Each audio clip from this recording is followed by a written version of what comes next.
Assalamualaikum warahmatullahi wabarakatuh. Perkenalkan, saya Rena Rosalia, mahasiswi ahli program jurusan Manajemen Logistik tahun 2023. Video ini saya buat untuk memenuhi tugas mandiri di mata kuliah pengantar transportasi dan logistik.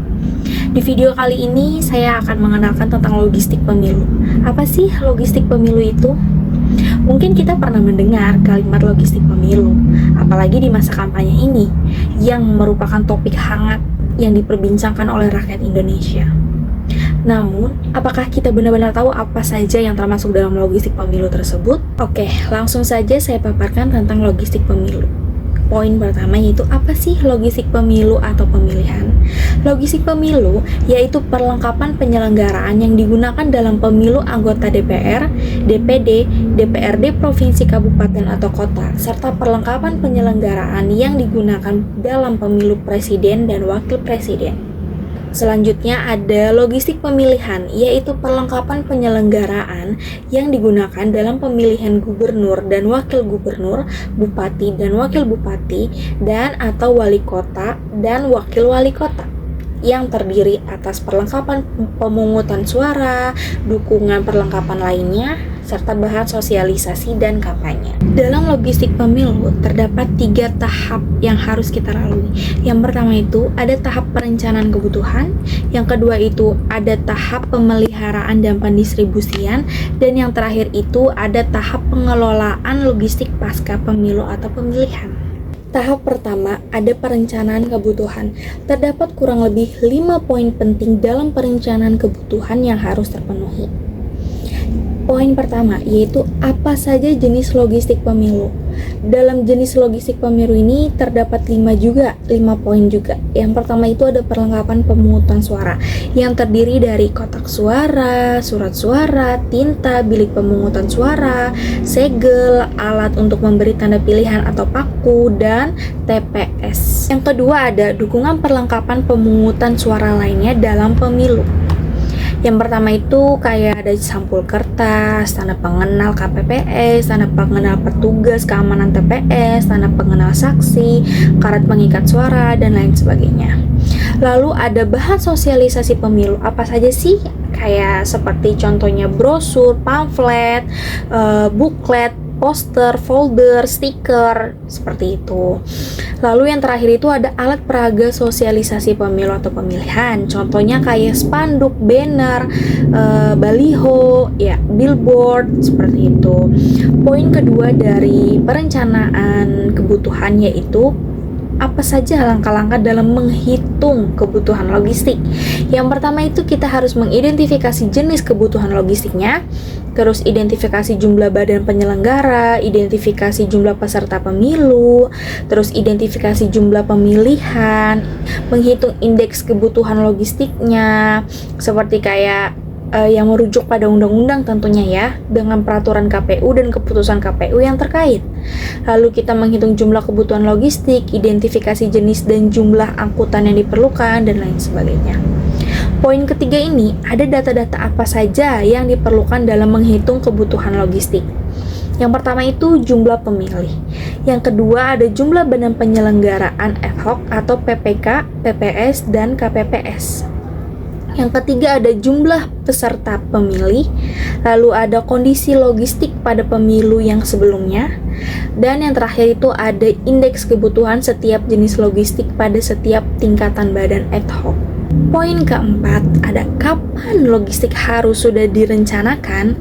Tentu perencanaan logistik dimulai dengan kegiatan pengumpulan data yang dilakukan secara berjenjang pada 2 tahun sebelum tahun penyelenggaraan pemilu. Poin terakhir yaitu bagaimana cara melakukan kegiatan pengelolaan dan kebutuhan logistik, yaitu pertama dengan pemeriksaan kelengkapan data, validasi data, penyusunan rencana kebutuhan logistik, penyusunan RAB pengadaan, dan penyusunan RAB pendistribusian logistik pemilu. Oke, selanjutnya setelah perencanaan kebutuhan sudah terpenuhi, kita akan membahas mengenai pemeliharaan dan pendistribusiannya. Terdapat 13 poin yang harus diperhatikan dalam pemeliharaan dan pendistribusiannya. Yang pertama, ada siapa yang harus menerima logistik dari penyedia. Yang menerima logistik dari penyedia adalah pejabat atau panitia penerima hasil pekerjaan atau PPHP yang diangkat oleh sekretaris KPU provinsi dan kabupaten atau kota. Poin kedua, apa yang harus dilakukan oleh penerima barang atau PPHP? Yang pertama yaitu memeriksa spesifikasi teknis, kualitas, dan menghitung jumlah barang yang diterima sesuai atau tidak dengan surat perintah pengiriman atau SPP barang.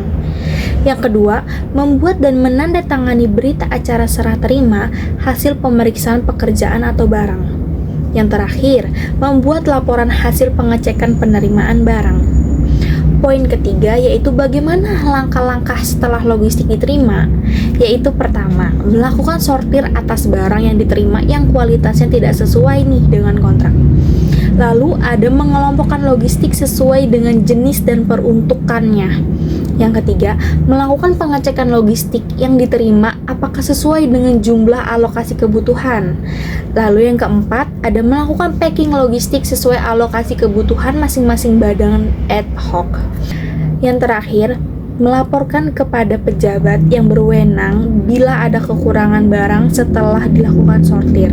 Poin keempat, siapa saja yang dilibatkan dalam proses sortir, lipat, setting, dan perhitungan logistik.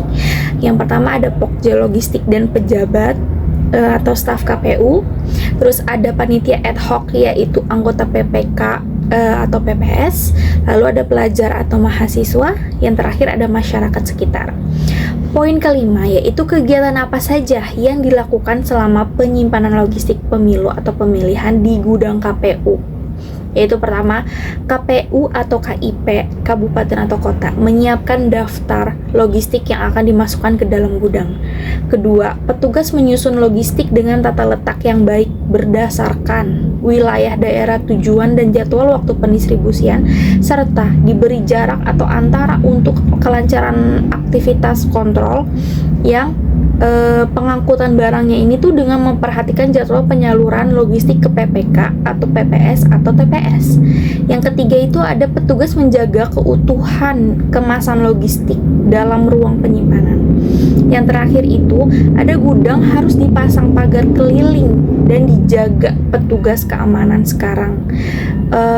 Sekurang-kurangnya tuh 2 orang. Poin ke-6, bagaimana pengaturan ruang penyimpanan logistik agar barang logistik tidak rusak dan akses penerimaan dan pengeluaran logistik mudah dilakukan. Pengaturan penyimpanan ruang dapat dilakukan sesuai tata letak gudang tempat penyimpanan berdasarkan sistem layout arah, yaitu sebagai berikut. Kita ada 3 nih arah layoutnya, yaitu ada layout garis lurus seperti contohnya ini. Nah, ini contoh layout arah garis lurus. Selanjutnya ada ini, itu layout untuk arus huruf U. Ya, dia berbentuk U dan keluar masuknya itu selalu berada di kiri gudang. Ya, jadi gudang itu selalu dekat dengan pintu masuk dan keluar. Yang terakhir ini ada arus huruf L.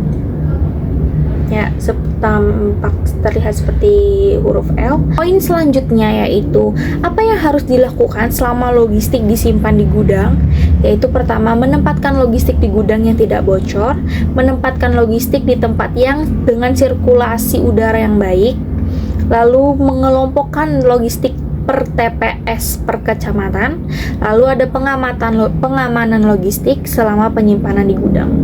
Yang kedelapan, langkah-langkah apa yang harus dilakukan sebelum barang dikirim ke badan penyelenggaraan ad hoc? Yang pertama itu pengecekan kembali jumlah logistiknya, apakah sudah benar. Kedua, pengecekan apakah benar peruntukannya.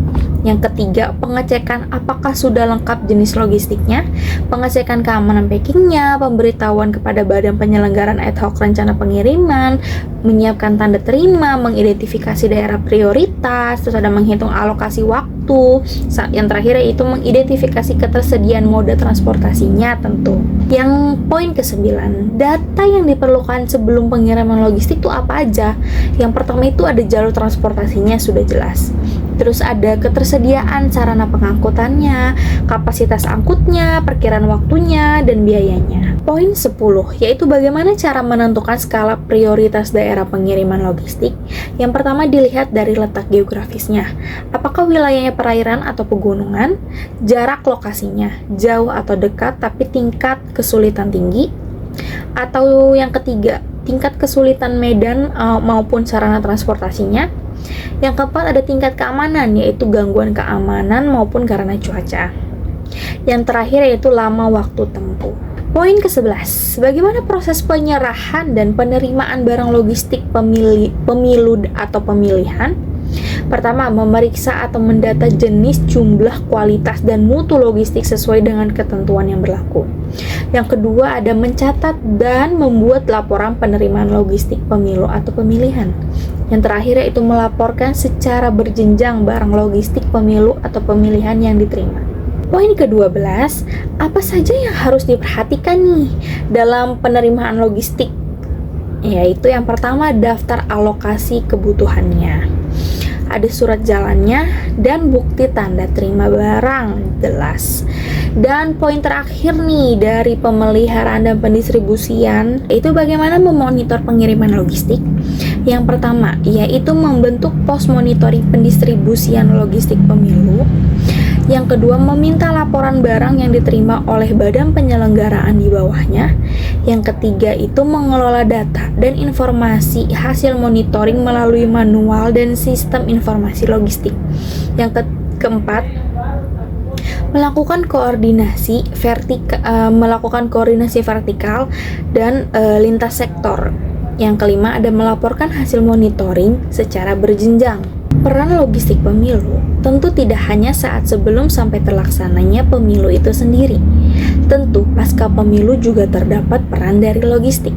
Setelah pemilu terlaksana, terdapat kurang lebih 5 poin yang dilakukan pasca pemilu. Yang pertama, ada bagaimana mengelola barang pasca pemilu. Setelah pelantikan atau pengucapan sumpah janji, seluruh isi kotak dikeluarkan. Surat suara dan formulir yang tidak digunakan dimasukkan ke dalam karung, dan karung tersebut diberi tanda berdasarkan lokasi TPS yang tertera pada kotak suara. Poin kedua, jenis logistik apa yang harus disimpan pasca pemilu? Berdasarkan PKPU nomor 17 tahun 2016 tentang jadwal retensi arsip substansif dan fasilitatif non-kepegawaian dan non-keuangan Komisi Pemilihan Umum, maka master surat suara mempunyai masa simpan aktif selama 3 tahun dan masa simpan inaktif selama 1 tahun. Selanjutnya diproses secara permanen dengan menyerahkan ke lembaga kearsipan sebagai bukti pertanggungjawaban nasional. Yang kedua yaitu ada surat suara mempunyai masa simpan aktif sejak pemungutan suara sampai dengan pengucapan sumpah atau janji, dan kemudian masa simpan inaktif selama 1 bulan setelah pengucapan sumpah atau janji tersebut. Yang ketiga ada formulir seperti formulir C1 dan lampiran C1 mempunyai masa simpan aktif selama 3 tahun dan masa simpan inaktif selama 2 tahun. Selanjutnya diproses secara permanen dengan menyerahkan ke lembaga kearsipan sebagai bukti pertanggungjawaban nasional. Poin ketiga, bagaimana mekanisme penghapusan jika terdapat logistik rusak berat seperti kotak dan bilik suara berbahan aluminium karena bencana alam atau hal lain? Logistik yang rusak berat bisa segera dilakukan penghapusan dengan terlebih dahulu mengajukan usul penghapusan ke Sekretariat Jenderal KPU, disertai data dukung seperti jenis barang, tahun pengelolaan, volume, dan harga limit atau taksirannya. Poin keempat, apakah penghapusan barang logistik pasca pemilu harus melalui penjualan secara lelang? Penghapusan barang logistik pasca pemilu harus melalui mekanisme penjualan secara lelang karena masih memiliki nilai ekonomis atau nilai jual sehingga ada pemasukan ke kas negara. Dalam hal penjualan secara lelang tidak laku terjual pada lelang pertama dan kedua, maka dapat dilaksanakan pemusnahan. Poin kelima yaitu apa yang harus diperhatikan apabila logistik pemilu akan dimusnahkan. Yang pertama, proses pemusnahan harus terlebih dahulu mendapatkan izin dari KPKNL setempat. Kedua, jenis dan jumlah barang yang dimusnahkan. Yang ketiga, tempat lokasi pemusnahannya, terus disaksikan oleh kuasa pengguna barang, KPKNL setempat dan pihak kepolisian setempat. Yang kelima yaitu pelaksanaan pemusnahan harus dituangkan dalam berita acara pemusnahan yang ditandatangani oleh para pihak pada huruf C. Yang terakhir yaitu pemusnahan dapat dilakukan dengan cara dibakar, dihancurkan atau dilebur dan ditimbun. Berikut ini kurang lebihnya mekanisme tindak lanjut logistik pasca pemilu dan pemilihan kepala daerah dengan cara penjualan atau pemusnahan. Ini terlihat flowchart-nya, yaitu sekretaris KPU kemudian membentuk panitia penghapusan, lalu sekretaris KPU memusnahkan segala macam sampai ini ada penimbangannya, pemusnahan dengan cara dibakar sama pemusnahan dengan cara dicacah seperti ini.